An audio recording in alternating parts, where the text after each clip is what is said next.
Baik bagi kita, kenapa? Karena kita bakal mendapatkan sertifikat 4 jam, 4 poin, 4 poin untuk nambah-nambah kinerja kita.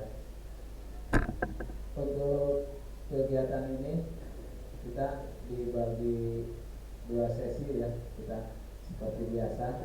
Itu pertama mungkin pemaparan materi dari Bapak Kepala, lalu nanti mungkin ada sesi tanya jawab atau diskusi tentang apakah yang akan disampaikan oleh Bapak Kepala.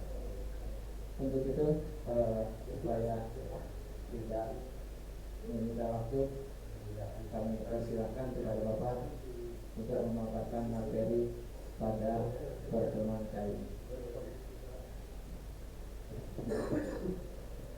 Terima kasih kali Bapak selaku Ketua Kobo yang sudah membuka kegiatan kita ini.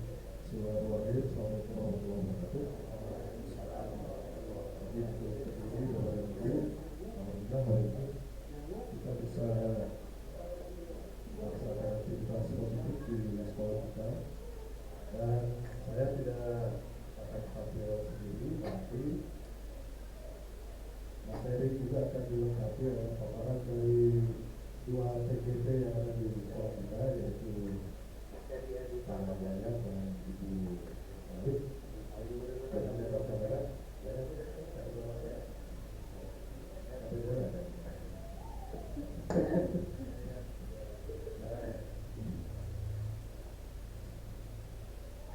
Nanti Pak Yaya juga akan menyampaikan materi seperti apa yang saya sampaikan. Itu bagian dari aktivitas aksi nyata para calon guru penggerak angkatan 11 tentang budaya positif.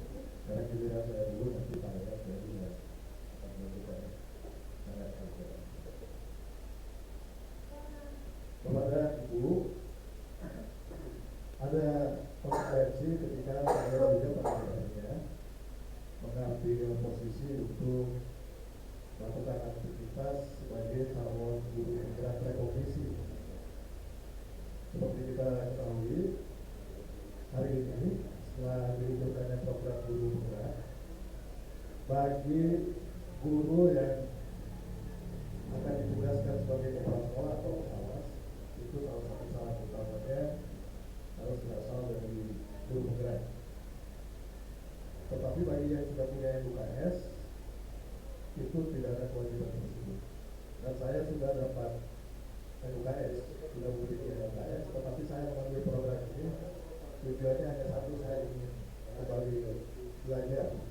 Jadi sebetulnya kalau saya tidak ambil hasilnya, ini tidak akan berdampak pada pekerjaan saya. Nah, materi kita hari ini tentu sesuatu yang sangat luar biasa menurut saya. Jadi dari modul-modul yang ada di program guru penggerak, salah satu materi yang cukup menarik dan membuat materi itu juga sangat banyak adalah tentang budaya positif. Mungkin nanti kita bisa menunjukkan ada aktivitas-aktivitas, bahkan mungkin banyak di sekolah kita yang sebenarnya itu adalah bagian dari budaya positif. Karena itu, kalau kata istilah sambil minum air, hari ini saya menyampaikan paparan sebagai pembebasan, sekaligus juga ini sebagai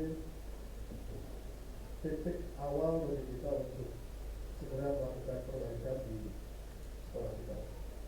Terima kasih atas kehadiran Bapak dan Ibu.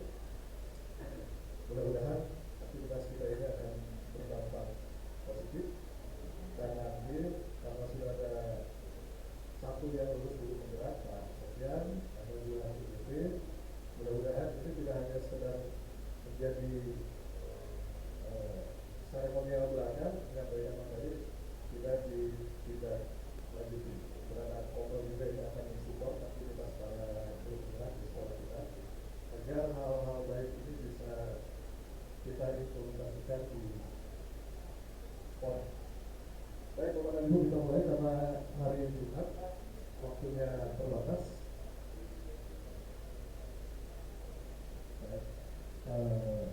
Ketinggalan masa prioritas harus berat.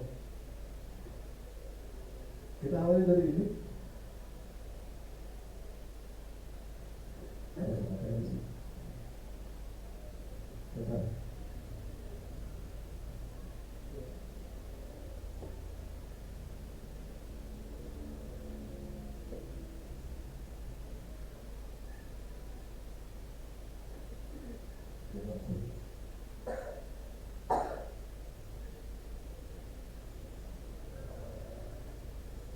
Jadi kalau PKI kurang lebih bagus.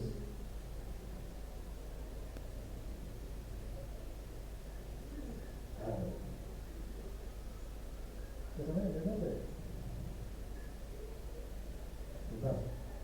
Nah, ketika program Guru Penggerak diluncurkan, ada satu istilah yang tentu sangat familiar dengan kita. Kata merdeka. Merdeka belajar, merdeka mengajar. Lantas banyak orang yang sedikit memplesetkan kata merdeka itu. Jadi merdeka untuk tidak belajar, merdeka untuk tidak mengajar juga. Nah sekarang kita coba bedah filosofi dari merdeka belajar ini. Jadi menurut Ki Hajar Dewantara, merdeka itu artinya tidak hanya terlepas dari perintah, akan tetapi juga cakap buat memerintah diri sendiri. Ini esensi dari pikiran-pikiran yang diajarkan oleh Ki Hajar Dewantara. Jadi sebagai guru tentu saja mungkin kita bisa menganalogikan dengan semua aktivitas kita dilaksanakan itu karena memang kita memiliki kesadaran sebagai manusia merdeka untuk melaksanakan tugas dan kewajiban kita. Apa saja hal-hal yang berkaitan dengan budaya positif tentu nanti kita akan bahas, dan nanti ada poin-poin tertentu yang akan juga disampaikan oleh Pak Yoyo dan Ben. Nah, bisa saja boleh kalau begitu dijalankan tugas sebagai operator seperti itu. Itu tentang konsep merdeka. Nah, jadi Bapak dan Ibu adalah orang yang mandiri. Bapak dan Ibu adalah orang yang memiliki kewenangan dan kebebasan atas diri Bapak Ibu sendiri untuk memutuskan sesuatu. Dan tentu semuanya harus diawali dari diri kita. Lanjut. Sekarang kita akan mencoba menggali mimpi. Ada kuotanya? Apa? Untuk yang ada kuotanya boleh ini. Boleh diklik. Sekolah yang saya impikan adalah sekolah yang, jadi Bapak dan Ibu mungkin punya angan-angan bahwa sekolah saya itu adalah sekolah yang seperti apa. Kan? Oke, nah ini resiko kalau kita memakai teknologi Bapak dan Ibu. Jadi kalau saya sudah tidak aneh ketika ngajar daring selalu banyak kendala. Ya, jadi kadang-kadang sudah 2 kali ketika saya melaksanakan aktivitas rukol di ruangan saya, di ruangan sebelah ada 2 CGP yang lagi melakukan aktivitas rukol. Saya yang korban karena sinyalnya saya yang nggak kebagian. Ya, ini sesuatu yang sangat alamiah, sesuatu yang sangat alamiah, dan kita akan coba supaya kita tahu semua. Tidak usah ragu-ragu, tidak akan ada nama Bapak dan Ibu. Yang ada adalah tulisan Bapak dan Ibu. Ya, tidak akan ada nama apalagi foto. Kopi boleh mau ditanya. Ya. Jadi seperti apa sekolah yang kita impikan ini? Lalu nanti apa yang Bapak Ibu impikan ini kita akan korelasikan dengan nilai-nilai budaya positif. Begini kan? Situasinya seperti ini. Tidak apa-apa di record juga, jadi biar kelihatan alami. Ya. 1, sambil jalan. Ada. Bapak Ibu nanti di HP-nya tinggal masuk ke menti.com. Nanti ada kodenya, kode aksesnya berupa angka. Dan nanti Bapak Ibu tinggal langsung mengetik. Ada kode aksesnya? Kok lama betul ini? Berarti harus pakai hotspot pribadi.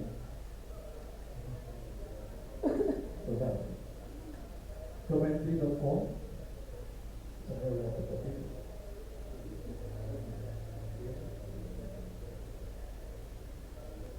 Jadi anak-anak kalau pakai aplikasi-aplikasi seperti ini akan sangat happy kepada ibu. Sebenarnya sumber daya bagi bapak dan ibu untuk melaksanakan pembelajaran interaktif ini sudah sangat memadai. Jadi tinggal silakan bapak ibu manfaatkan ruangan ini dengan sebaik-baiknya, dijadwalkan, lantas ibu bisa menggunakan seluruh fasilitas yang ada di ruangan ini untuk melaksanakan kegiatan pembelajaran interaktif. Sinyalnya tidak ada, berarti harus pakai hotspot. Nah, ini tugas Pak Bendara untuk memikirkan, mudah-mudahan tahun depan bisa direalisasikan dengan jumlah siswa yang bertambah, meningkatkan kapasitas jaringan, karena ini memang cukup penting bagi kita.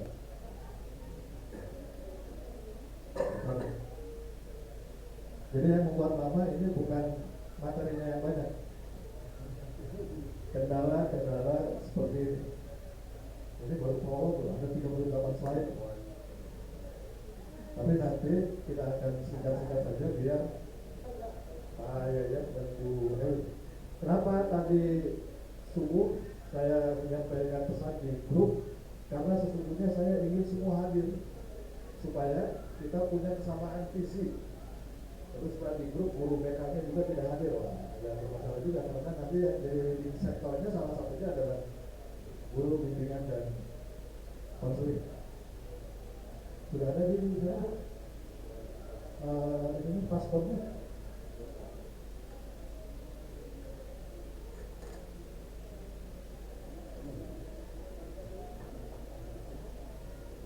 Paspornya mana ya? Sudah dikasih.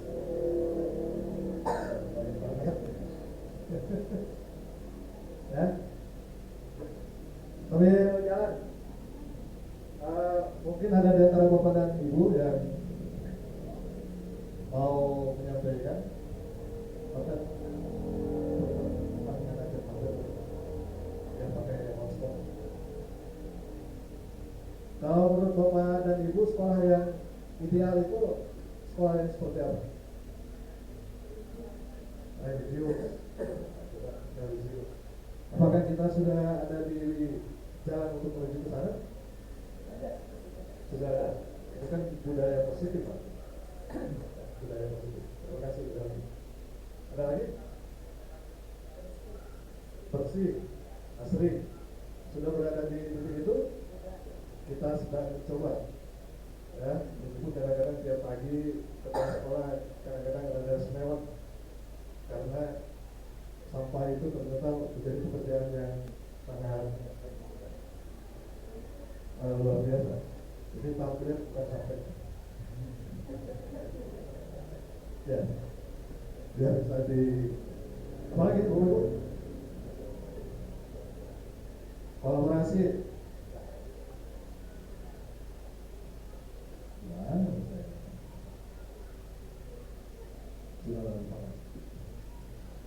Gotong royong, kolaborasi. Kalau bagi anak sendiri, kira-kira disiplin, aman dan yang lain-lain.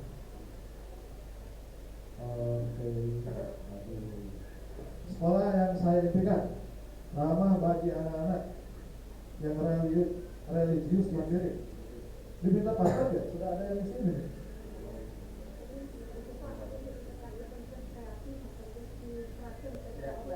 Oh udah ada, boleh langsung. Coba. HP-nya Bu Helmi bisa tadi?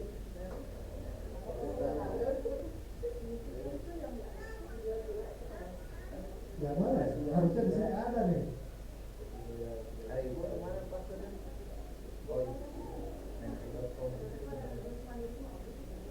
Ada?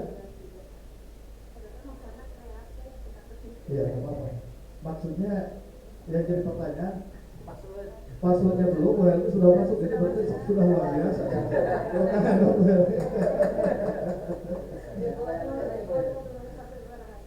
Passwordnya belum, tapi sudah masuk. Soalnya harusnya ini passwordnya ada.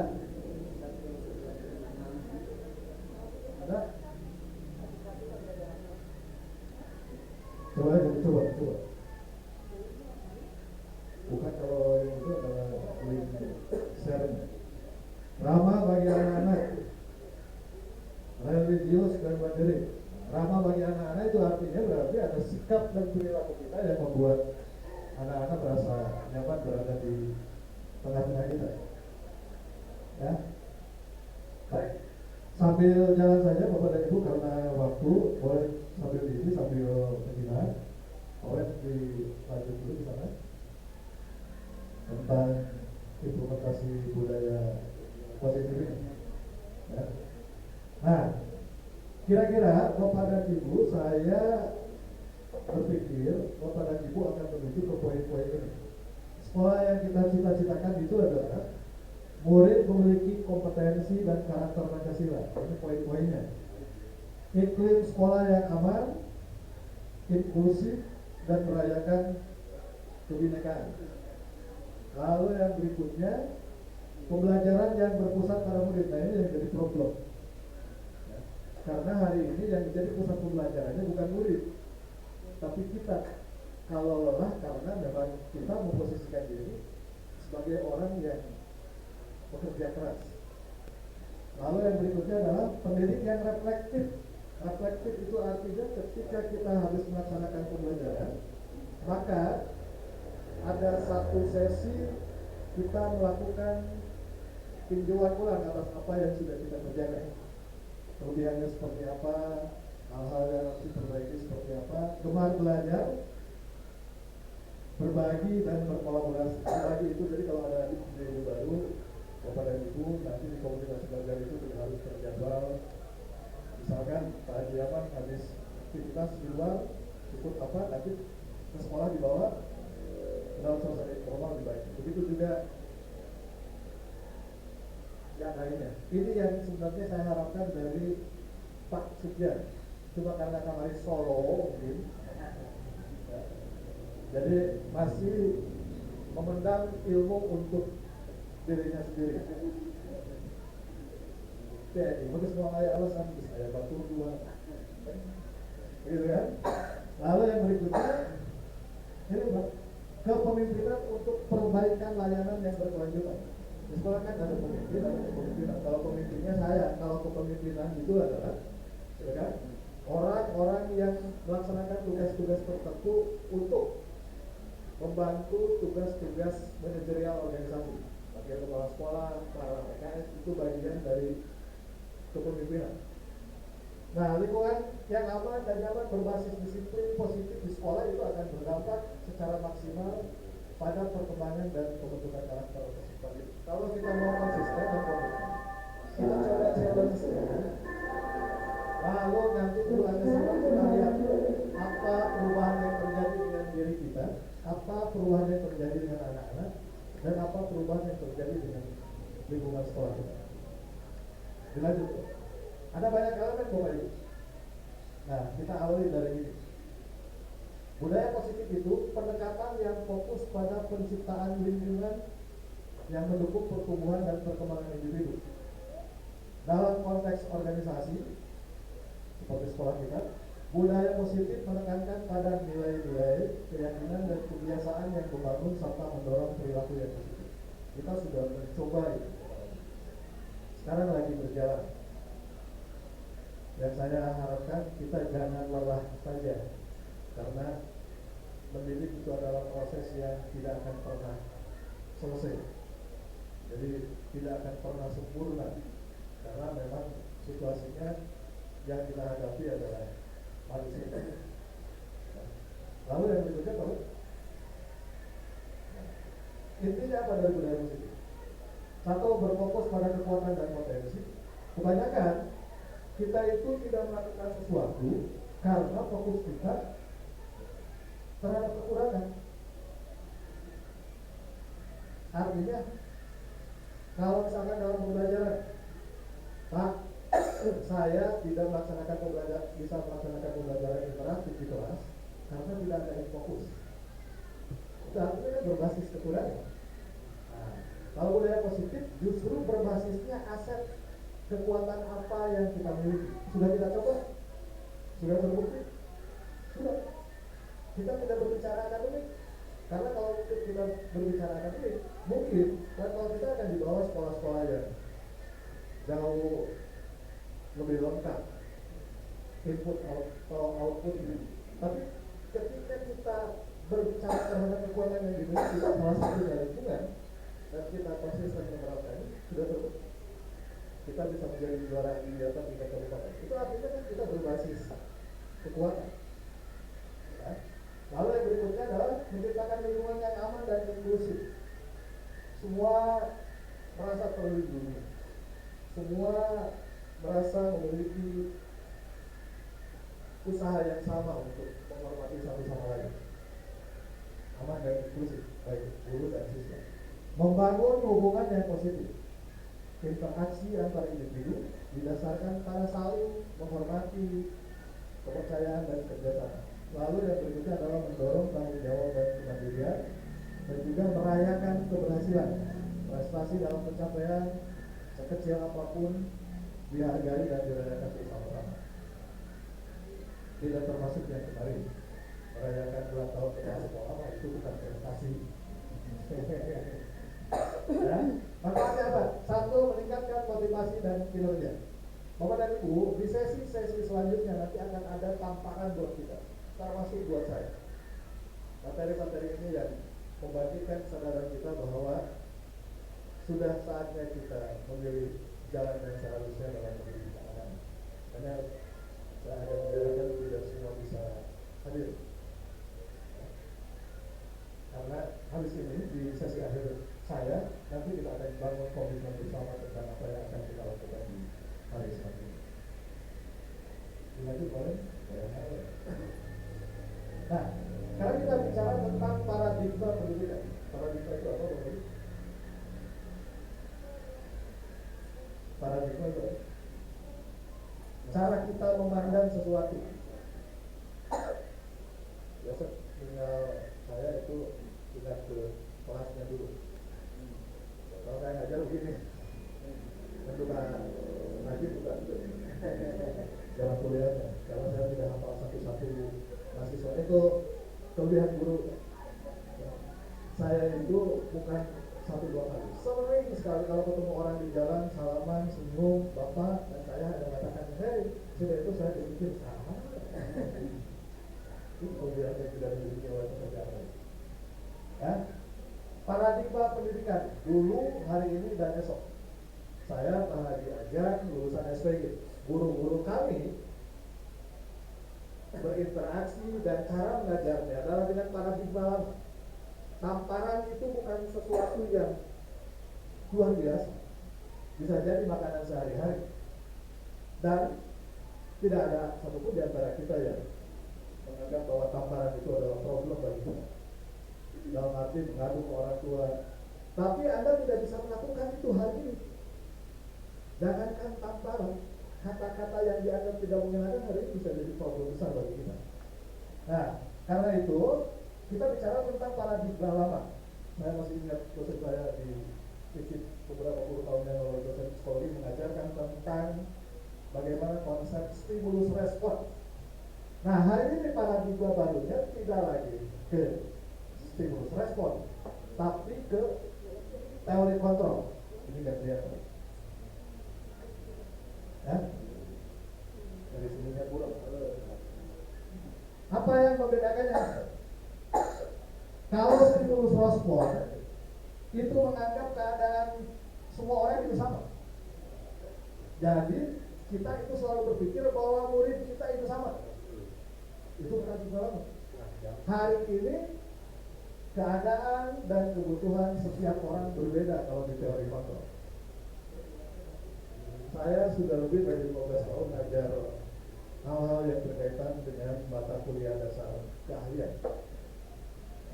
Dan saya selalu menyampaikan kepada mahasiswa saya, satu hal yang membedakan pekerjaan kita dengan pekerjaan-pekerjaan yang lainnya, kita berhadapan dengan manusia. Salah satu ciri penting dari manusia itu adalah unik, berbeda satu sama lain. Jadi kalau di kelas kita ada 30 orang, berarti akan ada 30 keunikan. Harus ada 60 kedekatan, dan begitu banyak hal yang lain.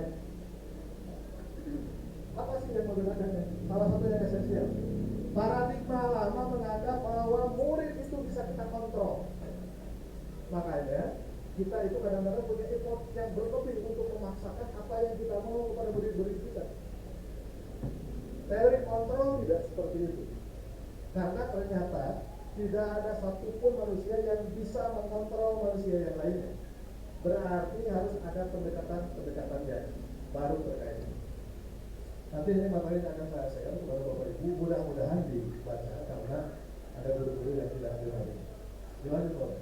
Jadi esensinya seperti apa? Cara kita memandang terhadap proses pendidikan dan pembelajaran itu akan berbeda antara cara pandang lama dan cara pandang baru. Kalau cara pandang lama, salah satu yang esensial, teacher oriented. Kalau paradigma baru berpusat kepada siswa, tidak teacher centered lagi, tapi sudah ke standard oriented. Apa saja elemennya ini yang akan kita bahas dan nanti sebagian akan dibahas oleh Pak Yan. Yang pertama tentang disiplin positif dan nilai-nilai kebajikan universal. Yang kedua tentang teori motivasi. Nah, paparannya akan mulai dari sini. Tidak hanya Bapak Ibu, ini juga sekaligus menampar saya. Hukuman, penghargaan, restitusi, keyakinan kelas, kebutuhan dasar manusia dan dunia berkualitas, posisi kontrol dan segitiga restitusi. Kita coba bahas jelas satu-satu, nanti ada Pak Jokowi yang akan bahas beberapa yang lebih spesifik. Next. Apa makna kata disiplin? Sesungguhnya kata disiplin itu maknanya adalah belajar. Tapi hari ini sebagian besar kita memiliki persepsi disiplin itu adalah hukuman. Dan rasanya ini beda. Karena dari kita sudah dikecilkan sama bawah ini.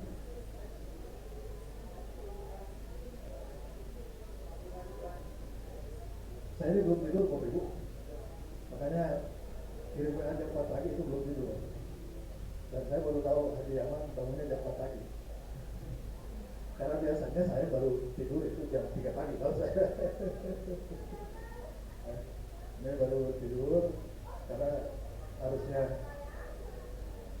saya tajkiah. Kebetulan ada bibi saya yang meninggal tapi karena situasi tidak memungkinkan.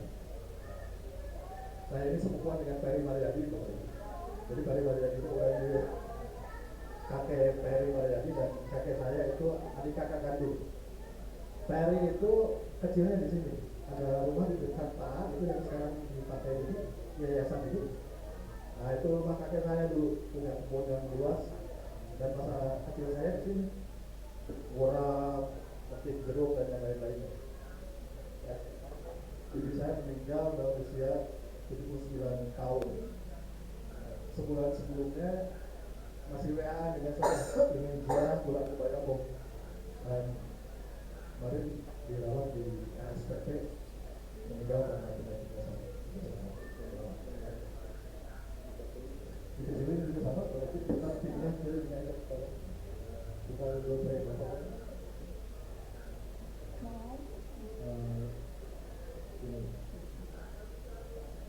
Saudara dulu kita lanjut.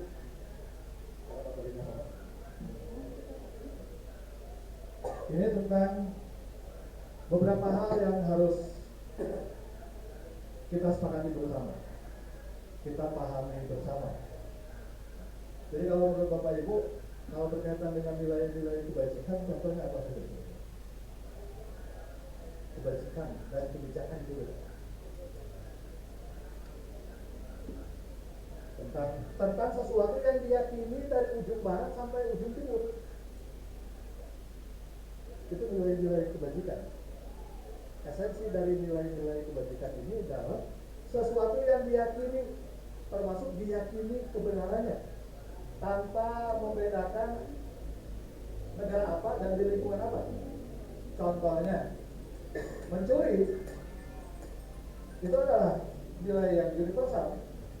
Mau orang Amerika, mau orang Indonesia, sama memiliki persepsi yang sama bahwa mencuri itu adalah sesuatu yang salah. Bentar. Aduh.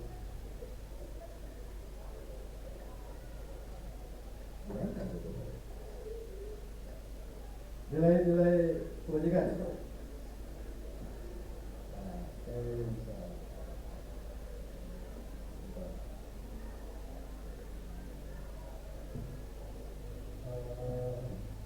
Implementasi atau topik sama biar fokus tidak terganggu. Sudah sarapan Bapak Ibu? Belum? Bentar. Misalnya hari ini lagi ambil ke sederhana. Nanti pulang bawa sayur kacang asli. Yang tadi pertama sayur kacang asin. Sayur kacang lebih mati aja. Beda. Ya. Kita coba begini aja. Hari itu kan mengenai implementasi budaya positif. Ini drive saya ini sudah apa dulu, sehingga pada akhirnya saya harus berlangganan setiap bulan bayar drive. Kalau Bapak Ibu sudah berlangganan, seperti yang berlangganan orang pikiran saya. Kalau belum berlangganan berarti belum ada apa-apa di dalamnya. Ya, belum ada apa-apa di dalamnya. Nah, kita lanjut tentang nilai-nilai kebajikan. Tadi sudah saya contohkan. Kalau elemen profil pelajar Pancasila menurut Bapak Ibu itu nilai-nilai kebajikan atau bukan? Ya, ada yang masih ingat apa saja? Terima dan bertakwa kepada Tuhan yang Maha Esa, beramal mulia, menolak kritis, gotong royong, perasaan ada 5 tapi jadi lupa.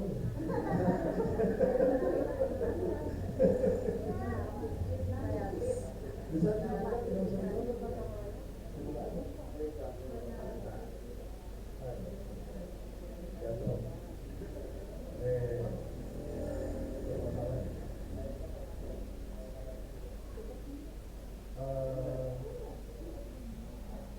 Pakai mana? Sudah berapa sekarang? Sudah jam 10. Baik, kita lanjut dulu sambil menunggu ini tentang hal-hal yang berkaitan dengan nilai-nilai kebajikan. Sesuatu yang kita percaya, sesuatu yang kita yakini akan berdampak baik terhadap semua orang. Itu adalah nilai-nilai kebajikan.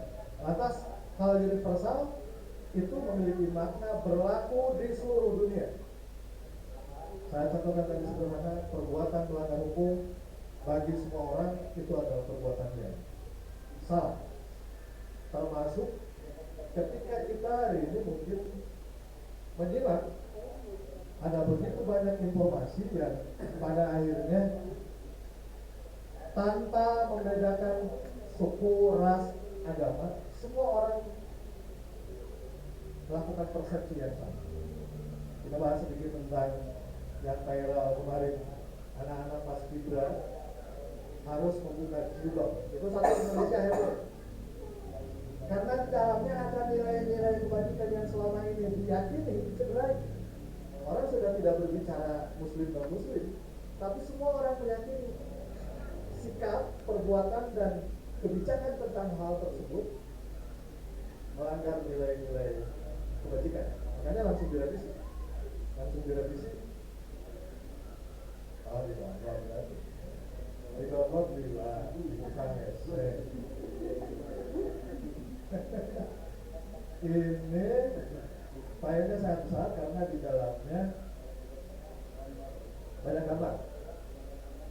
Saya ini adalah salah satu pengajar yang kalau bikin PowerPoint tidak template asal gitu. Jadi saya selalu menghabiskan waktu beberapa saat sebelum saya tampil di dalam kelas, sehingga apa yang saya ingin dapatkan dari proses pembelajaran itu bisa terwakili dengan materi dan gambar yang sambil download baru berikannya dari dulu ke oke, karena nanti di skip ini tentang nilai-nilai kebajikan adalah sifat-sifat positif. Menurut Aristoteles, kebajikan adalah kebiasaan yang baik. Jadi kalau hari ini kita salah satu aktivitasnya adalah sholat berjamaah, itu adalah berisi nilai-nilai kebajikan tentang apa? Keyakinan kepada nilai-nilai agama. Nah, saya ini kan sudah 3 minggu pulang balik terus lihat satu space. Ini baru mau ngomong kayak pagi aja. Kita punya pasir, kita tinggal nyari semen biar curhatan Bu Eli bisa segera kita akomodir. Yang suka sholat di luar katanya nggak boleh, masyarakat nggak boleh karena nanti luhur langsung sinar matahari, jadi nanti kita coba di luhur tadi.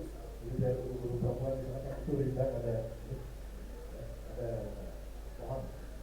Nah, Diana Gosson mengatakan nilai-nilai kebajikan yang diyakini seseorang, maka motivasi intrinsiknya akan terbangun.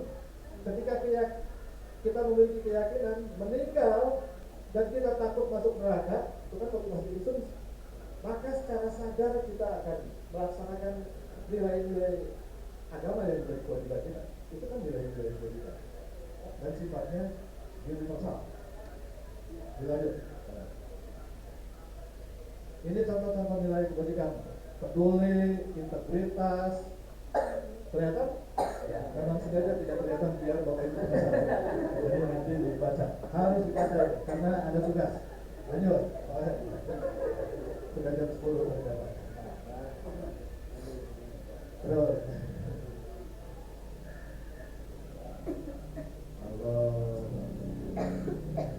Mari saya itu belajar karyawan di home di PLN gitu. Kalau gini terus, soalnya kita bayar tahun ini 600.000, 575, tapi kualitasnya ya seperti ini. Ya, disebut banyak yang pakai, ya juga kan Bapak itu udah pakai duit. Makanya aktivitas pembelajarannya ini tidak support. Dan nanti mungkin bisa jadi alasan kepada ibu.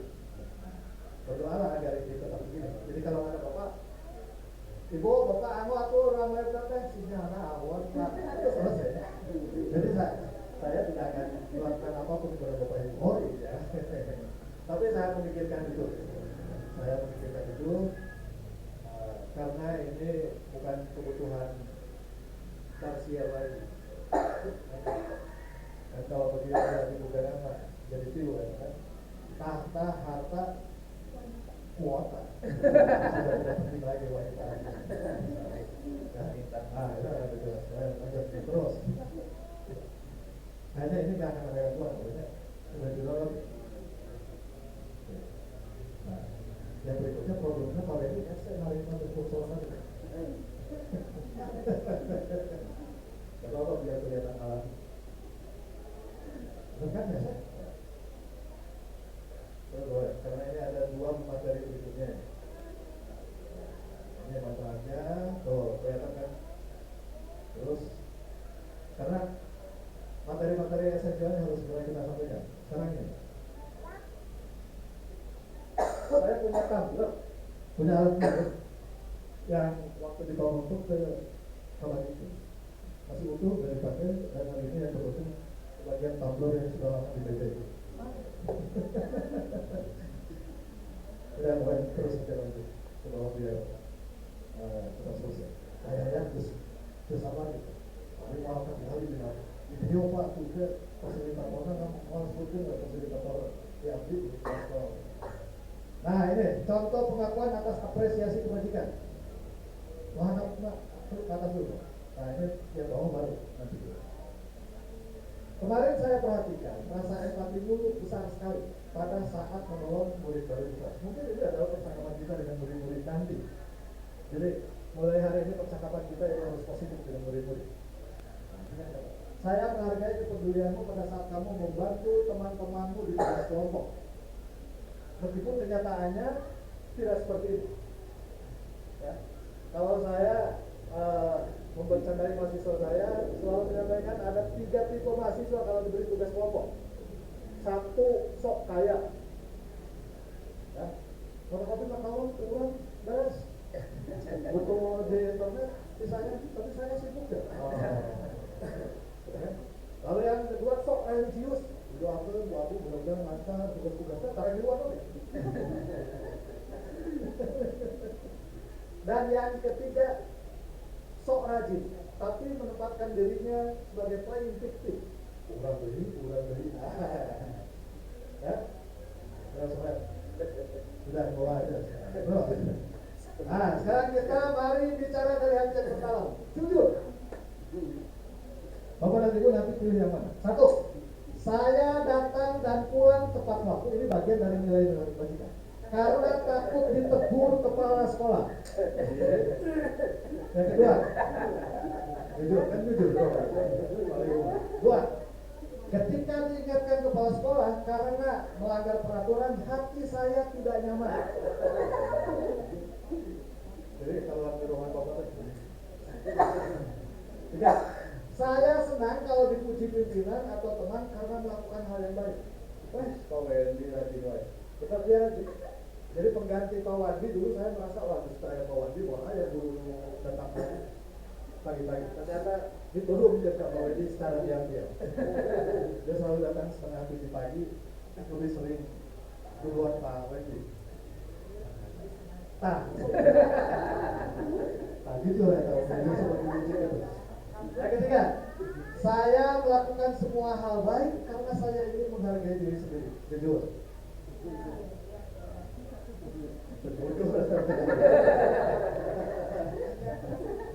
Sering yang A, B, C, D gitu kalau jujur. Sering dulu, sering. Satu aja. Dan semua itu saya yakin relate dengan situasi yang mana yang lebih berpengaruh.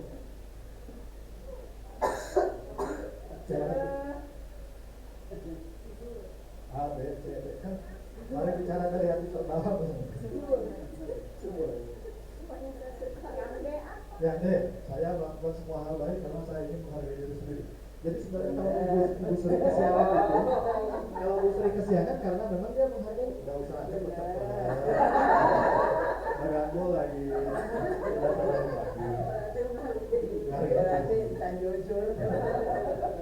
Yes. Udah kan, jujur harus selalu. Kata murid saya datang dan pulang tepat waktu karena takut ditegur kepala sekolah. Dan saya membayangkan setiap hari ada perang yang berkecamuk di kepala.